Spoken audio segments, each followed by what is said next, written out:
Please can I welcome everyone to this meeting of Cabinet Member Decision taking place from the Walton Suite, Winchester Guildhall. The time is 9:30 AM. My name is Councillor Neil Cutler, Deputy Leader, Cabinet Member for Finance and Performance and Chairperson of this meeting.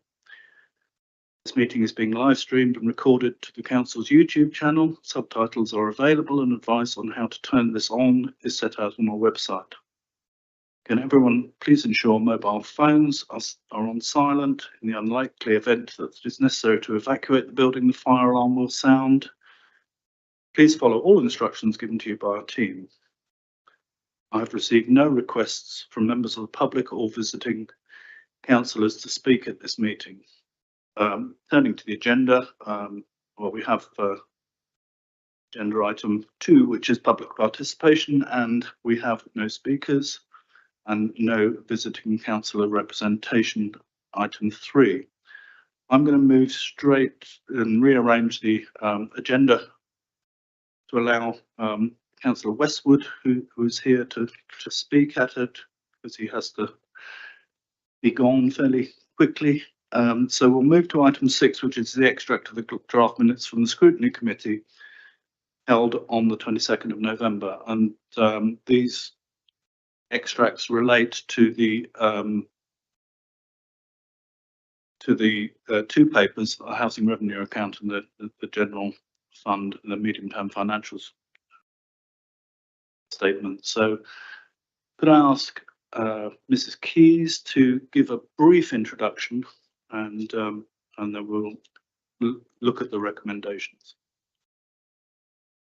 Thank you, Chair. As we know, the public sector is currently facing the most significant financial challenges and demand pressures in living history. Cabinet were presented with a medium-term financial strategy and a 30-year HRA business plan, setting out our approach for managing our limited financial resources to protect our core council services and to enable delivery of the council plan priorities going forward. There have been headline-grabbing financial problems at many councils during 2023, but careful financial management and planning means that Winchester's immediate financial position through to 2026 is sound and stable. However, Winchester is no exception to feeling financial pressures, so decisions on how to tackle these medium-term challenges were set out in the 2 financial reports. At Cabinet and at the Scrutiny Committee, you as Deputy Leader and Cabinet Member for Finance and Performance presented the robust measures being planned to address the General Fund's medium-term budget challenges. You also detailed TC25, which is our organisation-wide transformation programme to seek out and deliver transformational changes to the way we deliver services in order to save £3 million a year within 3 years. At the same meetings, the Cabinet Member for Housing set out the options in the 30-year business plan, detailing the planned investment in not only the Council's existing housing stock, but as well as plans to meet our 1,000 homes target. Cabinet were asked on both occasions to approve the assumptions that will be used to prepare the detailed 24-25 budget that will be brought forward to Council in February. Scrutiny were asked to comment on the proposals so that this feedback could be considered in the preparation of those detailed budgets coming forward.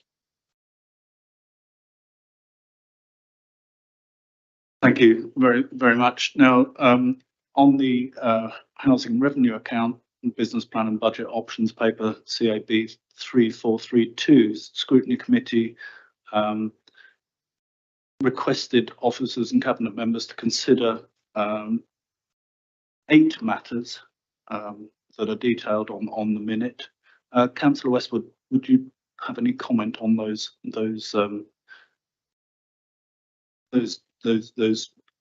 points?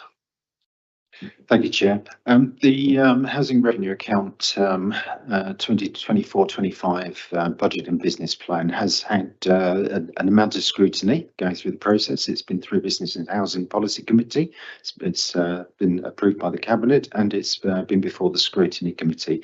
I'm very pleased to take the input from the Scrutiny Committee into our considerations for generation of the final Business Plan HRA report that will be presented in February. Thank you, Chair. Thank you, Councillor Westwood. And in terms of the General Fund Budget Options paper, there were two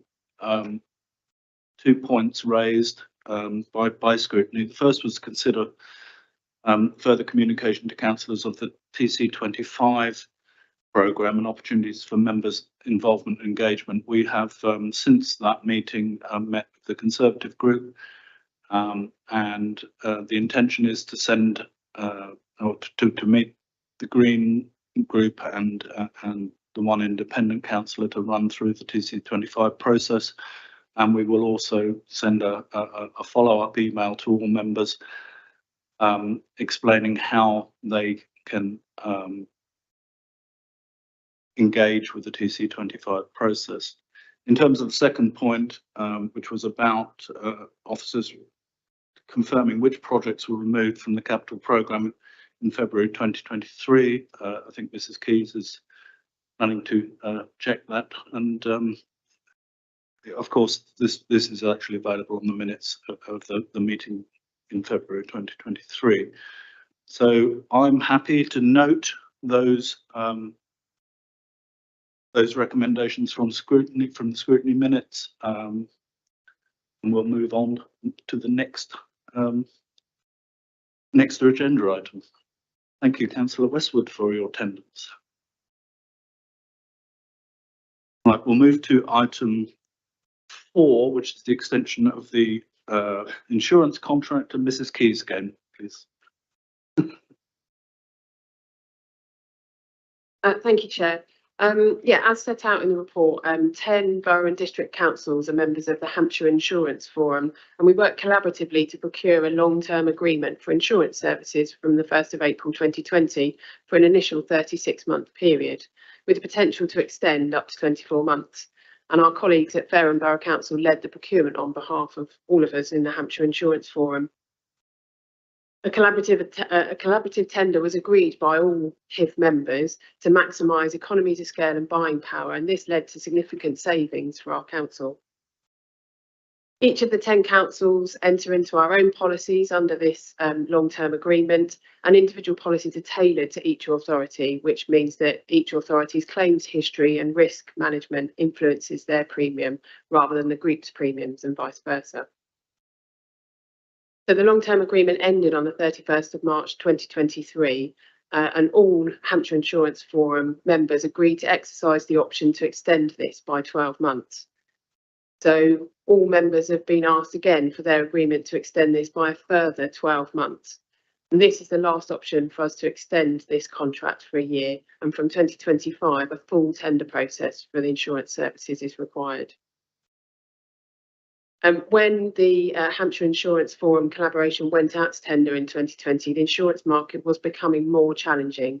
And after lots of unprecedented low rates historically, COVID pandemic and geopolitical events have added increased uncertainty. The market has hardened, and this combines to mean that insurance premium are looking to go up. The increases indicated by the current provider for this one-year extension are generally in line with what can be seen from other insurers, and therefore our insurance broker is recommending to all members of the Hampshire Insurance Forum that a one-year extension is exercised at this point, pending the full retender for the 2025 period onwards. Thank you very, very much. It seems to me very much that we are in a collaborative venture here. The recommendation of the whole group is to extend for a further year. With current volatility, this seems to be, to me, the best option.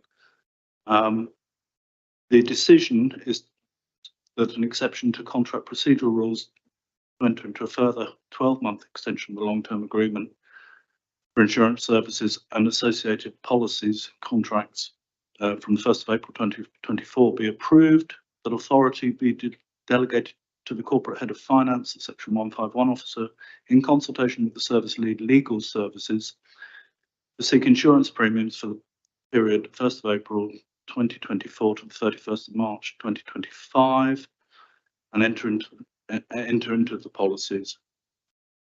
And the third point, that authority be delegated to the Corporate Head of Finance to review and progress options recommended by the Hampshire Insurance Forum for insurance policy from April 2025 onwards. I am content to agree with that decision. And finally, we move to item 5, which is the Jane Austen 250-year memorial statue. And can I ask the Chief Executive just to say a few words on this paper, please? Thank you, Councillor Cutler. As we know, 2025 is the 250th year anniversary of Jane Austen's birth, and an opportunity exists to celebrate her life, work and close association with the city of Winchester and Hampshire at large, in fairness, Chairman. The report sets out that this council has been working across Hampshire to recognise her work in preparation for the anniversary year, just as we have for other anniversaries, such as 2017, when we installed seats so we could sit with Jane. The cathedral proposes a statue to be placed in the inner close created by Martin Jennings, and as said in the report, the work is approximately £100,000, and the majority has been raised by public beneficiaries. The report also sets out that £10,000 has been requested from the City Council, with the County Council already confirming its £10,000 contribution. It has been very important to integrate this work into the cultural life of the city, and the Cathedral indicate that they will continue to work with us as they have up to date to ensure that the statue is integrated in perhaps a Women of Winchester trail linking Jane to Licoricia at the Ark, and to ensure that we develop a trail around the Heritage Centre of Winchester, including the college and the inner close. Thank you, Chairman.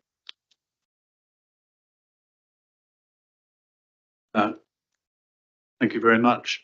This proposal seems to me eminently sensible.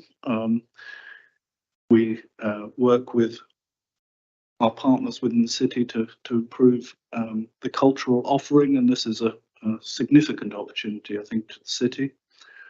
The decision to be taken is that a capital grant of £10,000 be awarded to the chapter of Winchester Cathedral in support of the creation of the Jane Austen 250-year memorial statue. The financial award be made once work on the original is commissioned. That if funding for the bronze casting not be secured, it be noted that the clay original can be displayed for the anniversary year, and that the chapter work with the City Council in order to